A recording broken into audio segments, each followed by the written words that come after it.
जय हिंद साथियों। आज का हमारा टॉपिक हिंदी वर्णमाला टॉपिक 3rd है। इससे पहले भी हमने 2 वीडियो अपलोड किए हैं हिंदी वर्णमाला ऑब्जेक्टिव के रूप में, तो उसको भी एक बार ज़रूर चेक करें और देखें। इसमें हमने टॉप 30 क्वेश्चन इंक्लूड किए हैं, तो इसको भी वीडियो को पूरा देखें, अंत तक देखें। तो चलिए शुरू करते हैं। आज का फर्स्ट क्वेश्चन है हमारा, निम्न में से किस स्वर का ध्वनि रूप खंडित होता है? तो बताना है किस स्वर का ध्वनि रूप खंडित होता है। तो किसका? ए का, आ का, या री का, या ओ का? तो किस स्वर का ध्वनि रूप खंडित होता है तो बताना है। तो इसका सही आंसर होगा हमारा ऋषि, यानी इसका हमारा क्या होता है, ध्वनि रूप खंडित हो जाता है। अगला है, निम्न में से सजाती दीर्घ स्वर है। तो सजाती दीर्घ स्वर बताना है। तो ए, आ, ए, ओ, या आ, ई, या बड़ा आ, बड़ी ई, या फिर बड़ा ऊ, या फिर यह सभी। तो सजाती दीर्घ स्वर, तो सजाती दीर्घ स्वर का मतलब कि सभी दीर्घ यानी क्रमानुसार सभी दीर्घ स्वर किस में है? तो वो होंगे हमारे ऑप्शन नंबर 3rd में, यानी आ, ई और ऊ। अगला है, वृत्ताकार स्वर की श्रेणी में आने वाले हैं। तो कौन से वर्ण हैं जो वृत्ताकार स्वरों की श्रेणी में आते हैं? आ, ई, ओ, ए, या ऊ, या कोई नहीं। तो वृत्ताकार स्वर का मतलब होता है जिसके बोलने पर मुंह की आकृति वृत्त के समान, किसी वृत्त के समान हो, तो होते हैं हमारे वृत्ताकार स्वर। तो इसमें जो है ऑप्शन नंबर 3rd, यानी ऊ। अगला है, नासिक की ध्वनि के अंतर्गत आने वाले वर्ण हैं। तो नासिक की ध्वनि के अंतर्गत कौन से वर्ण आते हैं? जैसे कि स्वर है, व्यंजन है, अनुस्वार है, या फिर अंतस्थ है। तो जो नासिक वर्ण होते हैं वो होते हैं हमारे अनुस्वार, यानी ऑप्शन नंबर 3rd। अगला है, निम्न में से मध्य स्वर के अंतर्गत आता है। अब इसमें मध्य स्वर बताना है। तो आ है, या ए है, ई है, फिर आ है। तो जो मध्य स्वर के अंतर्गत आता है वो होगा हमारा ऑप्शन नंबर 4th, यानी आ। अगला है, निम्न में से पश्च स्वर कौन सा है? इनमें से बताना है। ऊ, ओ, औ, आ, ई, ए, या ऐ, ई, आ, या फिर यह सभी। तो जो पश्च स्वर है इनमें से आपको शार्ट के बताना है। तो इसमें कौन से हो गए पश्च स्वर? तो इसका हमारा सही आंसर हो जाएगा ऊ, ओ और औ। ये हमारे पश्च स्वर के अंतर्गत आते हैं। अगला है, निम्न में से अग्र व संवृत स्वर कहलाते हैं। तो इसमें अग्र व संवृत स्वर कौन है? ए, आ, ई, या ऋषि, ओ, ए, या फिर आई, आ। तो संवृत, अग्र संवृत, संवृत स्वर बताना है कौन से होंगे। तो ऑप्शन नंबर हमारा इसका बी राइट हो जाएगा, यानी ई और ऋषि जो होते हैं। निम्न में से कौन सा कंठोष्ठ स्वर है, यानी कंठोष्ठ स्वर कौन सा है बताना है। आ, ए, ई, ए, ओ, औ, या ऋषि और ए। तो कंठोष्ठ स्वर बताना है। तो कंठोष्ठ स्वर जो होंगे कंठ से मतलब उच्चारित होने वाले, तो वो होंगे हमारे ऑप्शन नंबर सी, यानी ओ और औ। अगला है, ऋषि का उच्चारण स्थान क्या है? तो कंठ, तालु, दंत, या मूर्धा। तो जो ऋषि वर्ण है इसका हमारा उच्चारण स्थान होगा ऑप्शन नंबर डी, यानी मूर्धा। अगला है, इनमें से कंठ तालव्य स्वर कौन है? तो कंठ तालव्य स्वर बताना है। आ, ई, ऊ, या ए, आई। तो जो कंठ तालव्य स्वर हैं तो वो कौन से होंगे? तो वो होंगे हमारे ए और आई, यानी ऑप्शन नंबर डी। अगला है, निम्न में से अयोग बाह्य ध्वनियाँ कौन सी हैं? तो अयोग बाह्य ध्वनियाँ बतानी है आपको। ए, आई, ई, आ, या फिर अंग और आहा। तो इसमें से अयोग बाह्य ध्वनियाँ हैं तो कौन होंगी? जो इसका सही आंसर होगा वो होगा ऑप्शन नंबर 4th, यानी अंग और आहा। अगला है, भाषा की सबसे छोटी इकाई क्या है? तो बताना है वर्ण, ध्वनि, अक्षर, या शब्द। तो जो भाषा की सबसे छोटी इकाई है वो होती है ध्वनि। Option number second. अगला है स्वर्ग के संबंध में, यानी सॉरी स्वर, यहाँ स्वर यानी स्वर के संबंध में सही कथन का चयन करना है। तो यानी स्वर की विशेषता बतानी है कौन सी सही है। स्वर व्यंजन की सहायता से बोले जाते हैं, या फिर स्वर स्वतंत्र नहीं होते हैं, या स्वर स्वतंत्र होते हैं, या फिर इनमें से कोई नहीं।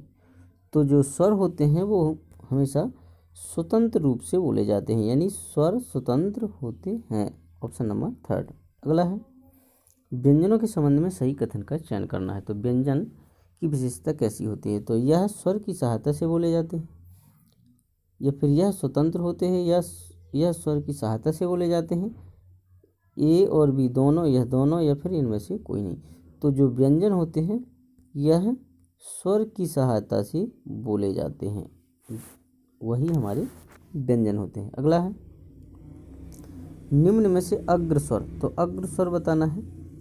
अग्र स्वर आ ए आ, ऋषि उ ए, ई ऐ। तो इसमें अग्र स्वर बताना है, अग्र स्वर कौन है। तो जो अग्र स्वर है वो है हमारा ई ए ऐ, जो अग्र स्वर के अंतर्गत आते हैं। अगला है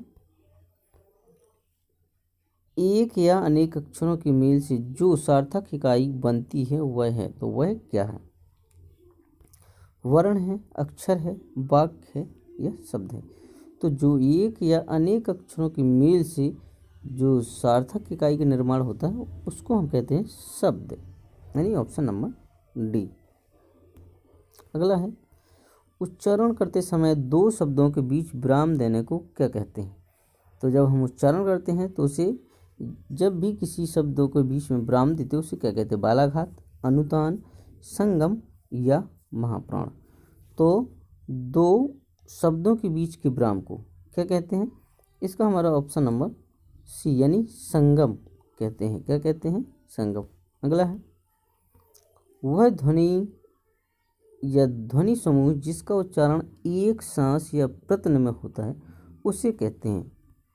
एक सांस में होता है जिसको, तो उसे क्या कहते हैं। तो वर्ण कहते हैं, अक्षर, शब्द, या फिर वाक्य। तो वह ध्वनि बताना है जो ध्वनि समूह में जिसका उच्चारण एक सांस या प्रत्यय में होता है तो उसे हम क्या कहेंगे। तो उसको हम कहेंगे अक्षर। Option number second. अगला है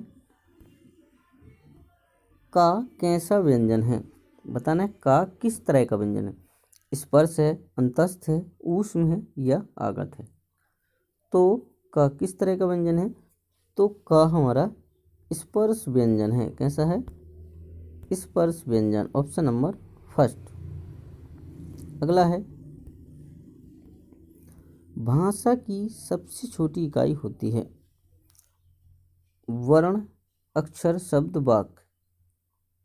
तो भाषा की सबसे छोटी इकाई कौन सी होगी। तो इसमें हमारी सबसे छोटी इकाई होगी वर्ण। अगला है ई कैसा स्वर है। ह्रस्व, लघु, दीर्घ, उच्च। तो बताना है ई किस तरह का स्वर है हमारा। तो ई हमारा होगा दीर्घ स्वर, यानी ऑप्शन नंबर थर्ड। अगला है वर्णों के उच्चारण में होने वाले यत्न को क्या कहते हैं। घोष, अघोष, प्रयत्न, या सघोष। तो जो वर्णों के उच्चारण में होने वाले यत्न होते हैं तो उसको हम क्या कहते हैं। तो उसको हम कहते हैं प्रयत्न। Option number C. अगला है टा व्यंजन का उच्चारण स्थान है। तो टा व्यंजन का उच्चारण स्थान क्या है। महाप्राण, प्रयाग, अल्प प्राण, या प्रस्थान। जो टा वर्ग यानी टा व्यंजन है तो उसका उच्चारण स्थान होता है हमारा अल्प प्राण के अंतर्गत आता है। अगला है ऊ कैसा स्वर है। बताना है ऊ किस तरह का स्वर है। ह्रस्व, दीर्घ, लघु, उच्च। तो जो ऊ है हमारा वो किस तरह का या किस कैटेगरी में आता है स्वर के अंतर्गत। तो ऊ हमारा ह्रस्व स्वर है। कैसा है, ह्रस्व। अगला है सा कैसा व्यंजन है? स्पर्श है, अंतस्थ है, ऊष्म या संयुक्त? तो जो हमारा सा है वो ऊष्म व्यंजन के अंतर्गत आता है, यानी ऊष्म व्यंजन है। अगला है च वर्ग का व्यंजन है, यानी च वर्ग का व्यंजन इनमें से निकालना है, कौन सा होगा? भा, झा, घा या सा? तो जो च वर्ग का व्यंजन है वो होगा हमारा ऑप्शन नंबर सेकंड, यानी झा। अगला है कूल में मात्रा है, तो कौन सी मात्रा लगी हुई है कूल में? ई, उ। तो इसमें बताना है कूल में कौन सी मात्रा का प्रयोग हुआ है। तो इसका हमारा सही आंसर हो जाएगा ऑप्शन नंबर फोर्थ, यानी कूल में उ की मात्रा लगी हुई है। अगला है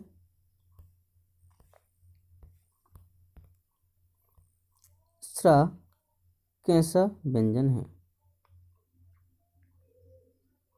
अंतस्थ है, संयुक्त है, ऊष्म है या नासिक है? तो स्रा बताना है कैसा व्यंजन है। तो इसका हमारा सही आंसर हो जाएगा संयुक्त व्यंजन है। कैसा है ये? संयुक्त व्यंजन है। अगला है ट वर्ग का व्यंजन है, इनमें से कौन है? घा, झा, ढा, धा? तो जो ट वर्ग का व्यंजन होगा वो होगा हमारा ऑप्शन नंबर थर्ड, यानी ढा। अगला है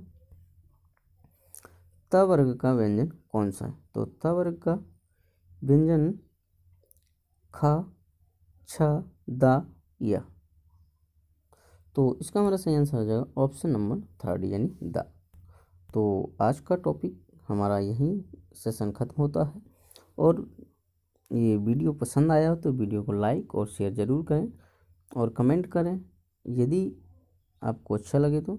और यदि आप हमारे चैनल पर नए हैं तो प्लीज़ चैनल को सब्सक्राइब ज़रूर कर लें। और इससे पहले भी जो हमने वीडियो अपलोड की हिंदी ग्रामर, हिंदी वर्णमाला और भी